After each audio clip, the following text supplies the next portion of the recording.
യുഎയിലെ ചില ബാങ്കുകളിൽ അക്കൗണ്ടിലുള്ള minimum balance തുക 5000 ദിർഹമായി ഉയർത്താനുള്ള തീരുമാനം താൽക്കാലികമായി നിർത്തിവച്ചു. യുഎഇ സെൻട്രൽ ബാങ്കിന്റെ നിർദ്ദേശപ്രകാരമാണ് നടപടി.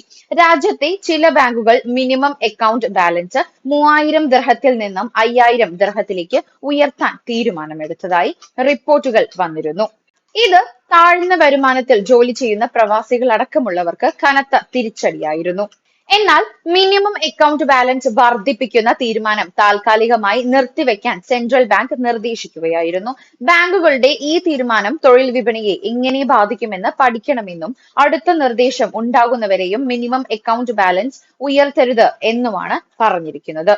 അക്കൗണ്ടുകളിൽ 5000 ദിർഹം ബാലൻസ് തുകയായി നിലനിർത്താൻ കഴിയാത്ത ഉപയോക്താക്കളിൽ നിന്ന് ഫീസ് ഈടാക്കാൻ ചില ബാങ്കുകൾ തീരുമാനമെടുത്തിരുന്നു.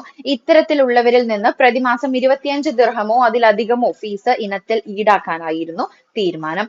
അക്കൗണ്ടുകളിലെ മിനിമം ബാലൻസ് നിലനിർത്താൻ കഷ്ടപ്പെടുന്ന താഴ്ന്ന വരുമാനക്കാരായ തൊഴിലാളികളെ സംബന്ധിച്ച് പുതിയ തീരുമാനം വലിയ ആശ്വാസമാണ്.